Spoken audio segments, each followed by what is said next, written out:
Why do 75% of marketers struggle with meta ads? Because they make these 5 common mistakes. Mistake number 1. Poor targeting. Not using lookalike audiences or custom audiences, you're leaving money on the table. Fix it. Use data-driven targeting to reach high-converting users. Mistake number 2.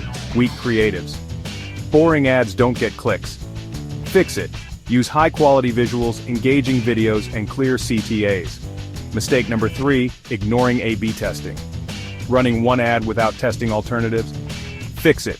Always test different headlines, creatives, and audiences. Mistake number 4. Poor budget allocation.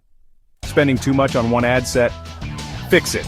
Optimize budget distribution based on performance data. Mistake number 5. No retargeting strategy. Not retargeting people who visited your site? Fix it. Use retargeting ads to convert warm leads into buyers. Want more ad tips? Follow for expert strategies on running profitable meta ads.